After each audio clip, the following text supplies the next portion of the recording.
Welcome to Street Smart Secrets, the channel where we challenge what you think you know about money and unlock powerful insights to sharpen your financial mindset. Today's topic is a bold one. Why can't we all be rich? It's a question many have asked, and today we're going deeper than surface-level answers. Get ready for a perspective shift. Have you ever asked yourself, why can't we all just be rich? I mean, there's money in the world, right? So what's stopping everyone from having enough? Why are a few people having so much, and yet some barely have enough to survive? Let's be honest, the world tells us that if you work hard, stay disciplined, and play by the rules, you will be successful. But if that were truly the case, why do so many hard-working people stay stuck, while a few keep getting richer? Before rushing to offer a quick answer, it's worth pausing to reflect on a few hard truths that deserve careful consideration. Being wealthy isn't only about how hard you work or how smart you are. If it were, the hardest working people, teachers, farmers, nurses, laborers, would be the richest. But that's not the case. Real wealth is built on systems. Those who own the means of production, set the prices, control capital, or leverage automation don't trade time for money. They build systems that earn while they sleep.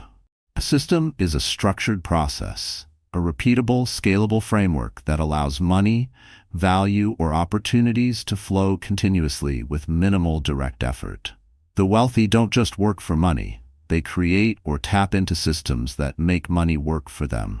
Examples of wealth-building systems are investments through stocks, real estate, and businesses that generate passive income over time. Ownership structures, equity in companies or intellectual property that pays dividends or royalties. Networks and leverage, access to people, capital, and knowledge that multiplies opportunities. Automation, financial tools, outsourcing, or digital platforms that keep earning 24/7, even while the owner sleeps.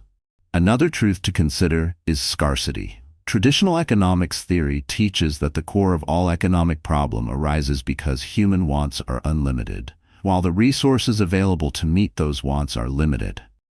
This scarcity creates competition, where individuals and groups must compete for access to these limited resources. As a result, it often leads to the survival of the fittest scenario, in which only those deemed highly valuable by skill, wealth, or social status gain consistent access to essential resources. Let's break it down. People always want more, but there's never enough to go around. We've got unlimited wants, but limited resources. And when that happens, people are left to compete. Not everyone gets access. It becomes survival of the fittest. And who usually wins? The one society sees as most valuable, the wealthy, the powerful, the connected. So in a system built on scarcity, access isn't always about effort. Sometimes it's just about who's already ahead. Wealthy individuals and corporations often profit by creating or exploiting scarcity, whether it's access to housing, water, education, or opportunity. When something is limited, they can control the value and profit from the demand. Therefore, being wealthy is about the survival of the richest. In today's world, those with capital have the power to protect, grow, and multiply their wealth through assets, tax loopholes, lobbying, and global networks. The system favors those already inside it, while others are left trying to catch up, in a game designed to keep them behind. In simple terms, being rich is not just about the effort one makes. It's about access, ownership, and understanding how the system works. In this video, we're breaking down a harsh reality, one that explains why not all individuals will attain wealth, and why inequality isn't just a flaw. It's a feature. Go ahead, give that like button a little love, hit subscribe so we stay besties, and tap the notification bell like it's your favorite jam. Oh, and don't keep this to yourself. Share it with someone who needs a dose of truth. Let's start with point 1. If everyone is rich, then no one is. Imagine if everyone suddenly woke up with $10 million in their bank account. Sounds amazing, right? But here's the twist. Prices would skyrocket. A loaf of bread might cost $50,000 and a basic car could go for $100 million. Why? Because when everyone has more money, everything becomes more expensive. That's inflation at work. This leads us to a concept economists call money illusion. Money illusion is the false belief that you're richer just because you have more cash, even though your purchasing power hasn't actually increased. Over time, rising prices would cancel out the extra money in your pocket, bringing it all back to square one in relative terms. Money illusion is the tendency for people to think of money in nominal terms, face value, rather than real terms, adjusted for inflation or purchasing power of money, therefore allowing them to live in the euphoria that they are richer just because their income increased. For example, let's say your salary increases from $20,000 to $25,000. You feel wealthier, right? But if inflation also went up by 25%, everything now costs more. And your purchasing power hasn't actually improved. So you think you're earning more, but in real value, you're just treading water. Money only has power because not everyone has it. The second reason we all cannot be wealthy is inequality. Inequality refers to the uneven distribution of resources, opportunities, or rights among individuals or groups in a society. It shows up in many forms: economic, social, political, and even digital. The most talked about type of inequality is the economic inequality. It happens when wealth, income, or access to jobs and education is concentrated in the hands of a few, while the majority have much less. Why inequality matters? It fuels poverty. We often hear that poverty is caused by laziness, lack of education, or poor choices. But that's only part of the story, and often a misleading one. The truth is, poverty isn't just a personal problem. It's a structural outcome. And one of the biggest forces behind it? Inequality. When opportunities, resources, and wealth are concentrated in the hands of a few, millions are left scrambling for what's left. Not because they aren't trying, but because the system was never built for everyone to succeed. In this breakdown, we'll explore how inequality doesn't just reflect poverty, it actually creates and sustains it. 1. Unequal access to opportunities. Unequal access to opportunities is not accidental. It is the result of historical systems, structural barriers, and persistent social inequalities that continue to shape who gets ahead and who gets left behind. When wealth and resources are concentrated in the hands of a few, others are left with limited access to quality education, healthcare, jobs, or credit. Without access, people can't build skills or businesses, which keeps them trapped in poverty. A child born in a poor neighborhood with underfunded schools has fewer chances to succeed than one born into wealth with elite education. 2. Wealth hoarding and power imbalance. Wealth hoarding refers to the accumulation of excessive financial resources, assets, or capital by a small group of individuals or institutions, often without redistribution or reinvestment into the broader economy or community. Instead of circulating money through wages, philanthropy, or investments that benefit society, it gets concentrated in bank accounts, properties, stocks, and offshore accounts where it primarily benefits the owner and increases inequality. Wealth hoarding is typically characterized by excessive savings investments by the ultra-wealthy that don't create jobs or growth, buying up land, property, and companies to control assets, avoiding taxes through loopholes or tax havens, limiting upward mobility for others by controlling access to capital. The rich can afford to invest, save, and grow their money, while the poor spend most of theirs just to survive. Those at the top often use their power to influence policies, like tax breaks for the wealthy, keeping wealth in their circle and shutting out others. The result? The rich get richer and the poor stay poor. Not because they don't work, but because the system favors accumulation over fairness. 3. Wage gaps and exploitation. The third reason why inequality creates and sustains poverty in the society is that, in an unequal system, those at the bottom often earn less than what their labor is worth. In many ways, there is a disconnect between the value workers create and what they are actually paid. This means that people at the bottom of the income ladder, such as factory workers, cleaners, teachers, farmers, and service employees, often produce significant value for companies and society, but receive only a fraction of that value in wages. This is because many essential jobs are labeled low skill or low status, despite being physically or emotionally demanding and crucial to daily life. These roles are underpaid, not because the work isn't valuable, but because the people doing them lack bargaining power. Furthermore, corporations prioritize profit over fair wages, and workers are left underpaid, struggling to meet basic needs despite working full-time. In capitalist systems, owners of capital, like CEOs, shareholders, and landlords, benefit most. They take a larger portion of the profits, while those doing the actual work receive wages that are often just enough to survive, not thrive. 4. Cycles of disadvantage. Inequality creates cycles. Poor families can't afford school, kids get low-paying jobs, cycle continues, rich families pass on assets, kids start ahead, wealth multiplies. This cycle keeps poverty alive, not by accident, but by design.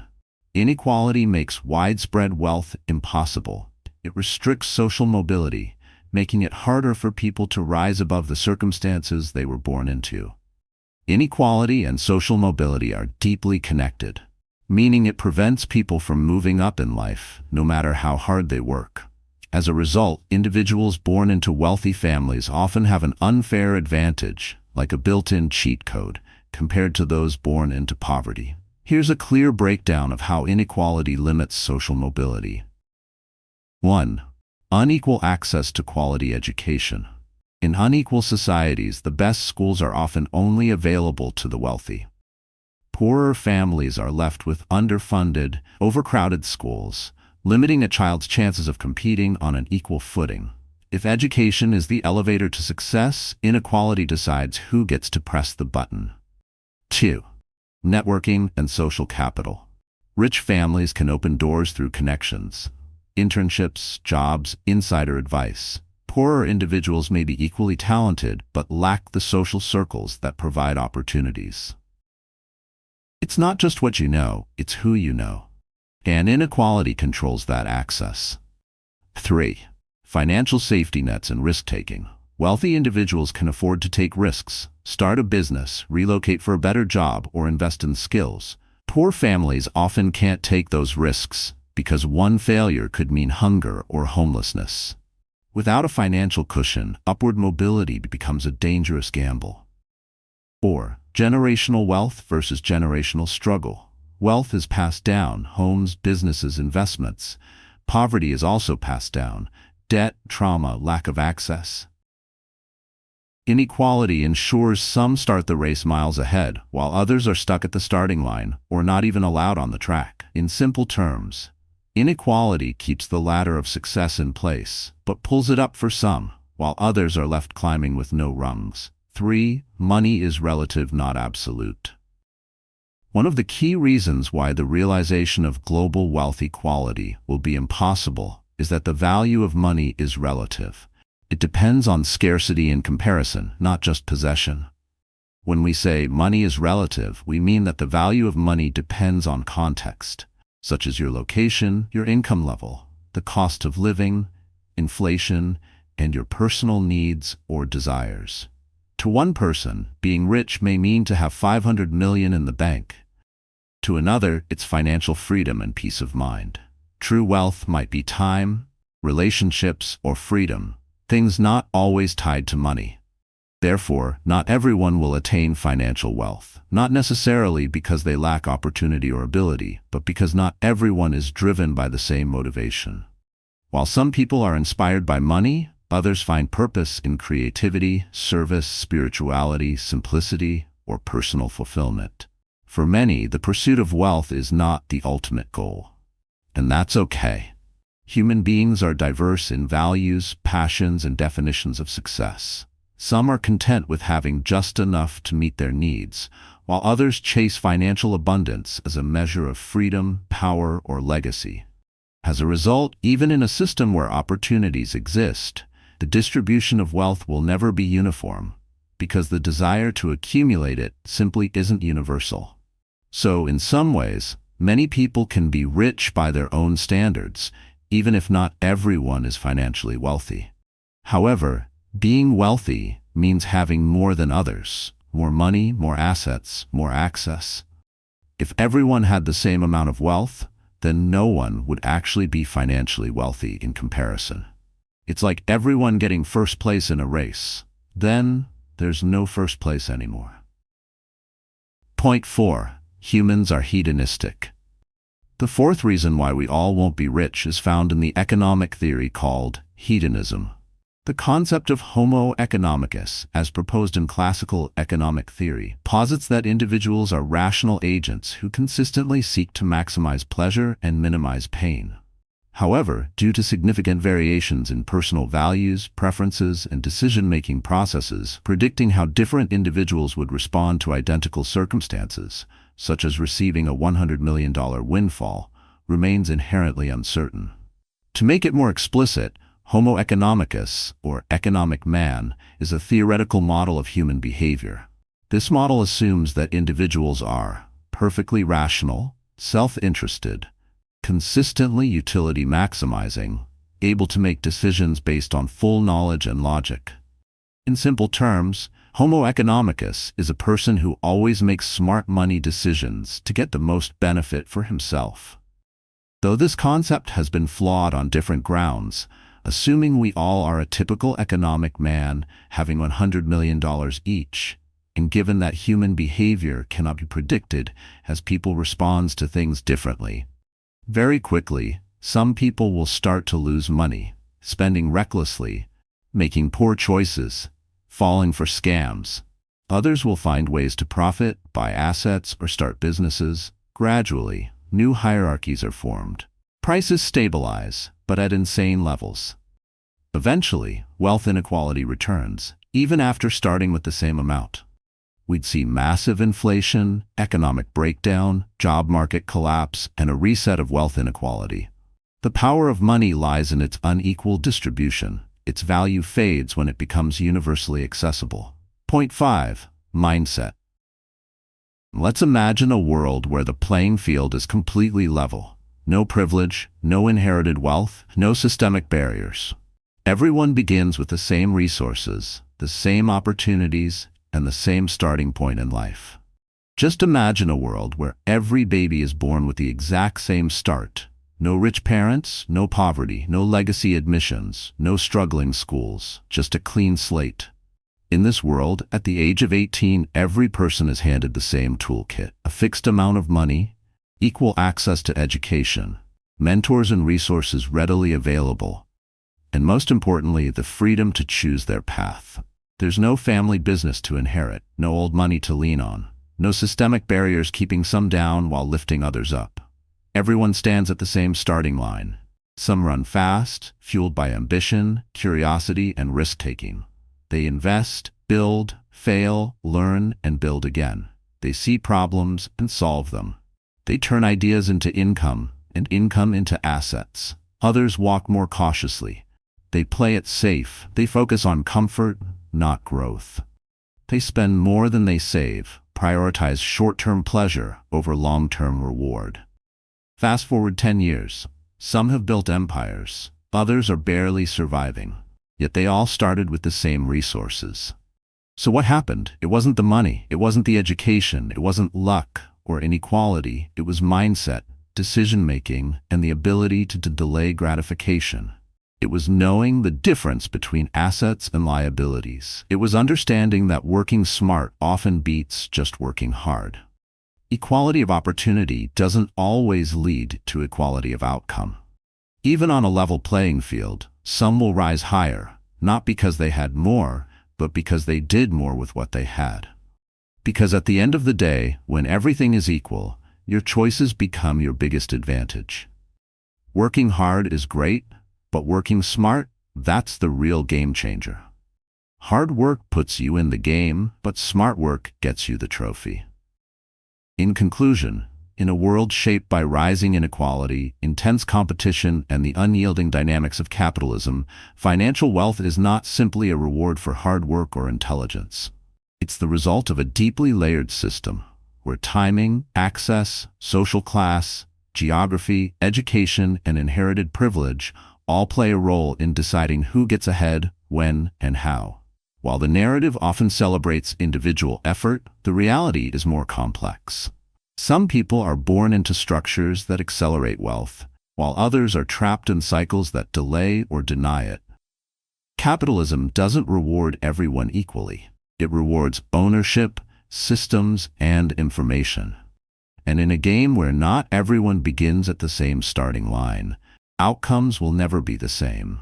This isn't to say wealth is impossible, but it is to say that it's not equally accessible. And until we understand the system we're in, we risk blaming ourselves for outcomes that were never fully within our control. If this shifted your perspective, don't just scroll away. Like, share, and drop a comment. Someone else needs to hear this too.